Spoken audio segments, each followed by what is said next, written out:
Hello, আজকে আপনাদের সামনে নতুন একটা ডেজার্ট রেসিপি নিয়ে আসছি। এটা হচ্ছে তিরামিসু, ইটালিয়ান একটা ডেজার্ট, কিন্তু বিদেশি কোনো উপকরণ দিয়ে করব না, বাসায় থাকা এবং মানে খুব সহজলভ্য কিছু উপকরণ দিয়ে আমি আপনাদেরকে এগুলো বানিয়ে দেখাবো।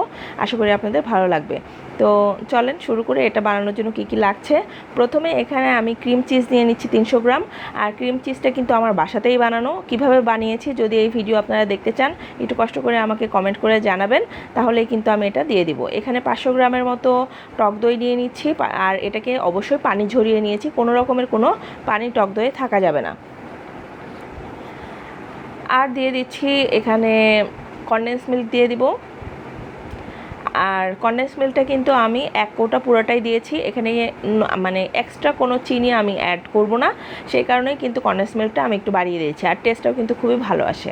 তো একটা হ্যান্ড হুইক্সের সাহায্যে খুব ভালো করে একটু মিশিয়ে নিব। এখানে আমি ইলেকট্রিক বিটার ইউজ করছি না, আপনারা চাইলে করতে পারেন, কিন্তু আমি এই হ্যান্ড হুইক্স দিয়েই করে দেখাচ্ছি। সবার বাসায় তো আর ইলেকট্রিক বিটার অ্যাভেলেবেল থাকে না, তাই না?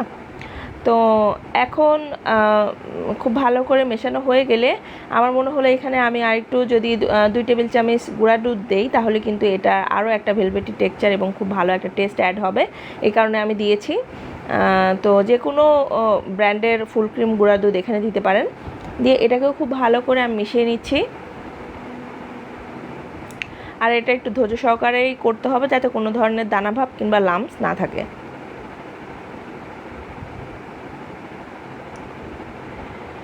তো আমার কিন্তু মিশ্রণটা বানানো শেষ, মানে ক্রিমের যে ব্যাটারটা সেটা বানানো শেষ। এটা আমি একটা সাইডে রেখে দিচ্ছি।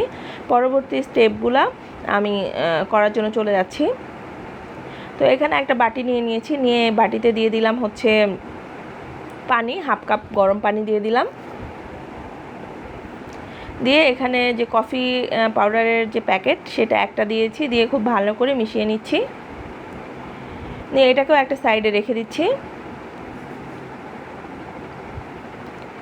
এখন এখানে এরকম 4 কোণা শেপের একটা বক্স নিয়েছি, আপনারা চাইলে যে কোনো শেপের বক্সেই কিন্তু কিংবা পাত্রেই কিন্তু এই ডেজার্টটা সেট করতে পারেন। এখানে মিল্ক মেরি বিস্কিট নিয়ে নিলাম 1 প্যাকেট।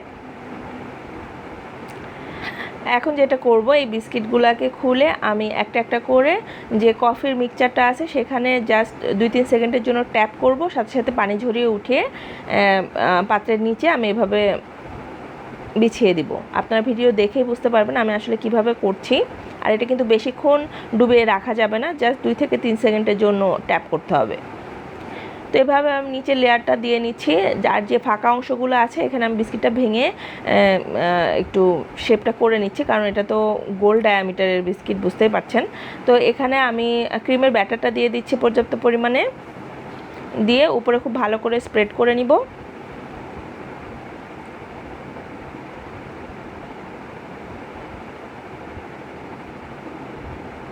তো স্প্রেড করা হয়ে গেলে এখানে কোকোয়া পাউডার দিয়ে দিচ্ছি। কোকোয়া পাউডারটা আমি একটু সামান্য করে উপরের দিকে স্প্রেড করে দিব, মানে ডাস্ট করে দিচ্ছি উপর থেকে, কি এটাতে কিন্তু খুব ভালো একটা টেস্ট অ্যাড হয়, চেষ্টা করবেন দিতে। তো উপরে আবারও বিস্কিটের আর একটা লেয়ার দিয়ে দিচ্ছি। আর এভাবে আমি 3টা লেয়ার করব, এটা সেকেন্ড লেয়ারের উপরে হচ্ছে 3টা লেয়ার দিলেই কিন্তু এনাফ। এখন আমি একদম শেষ এবং 3 নাম্বার লেয়ারটা দিয়ে দিয়েছি। বাকি ক্রিমের যে ব্যাটারটা আছে এখানে আমি উপরে সম্পূর্ণটাই ঢেলে দিচ্ছি, দিয়ে এখন উপর দিয়ে একটু বেশ খানিকটা কোকোয়া পাউডার আমি ডাস্ট করে দিব, মানে দেখার সৌন্দর্যের জন্য। আর টেস্টও তো ভালোই আসে।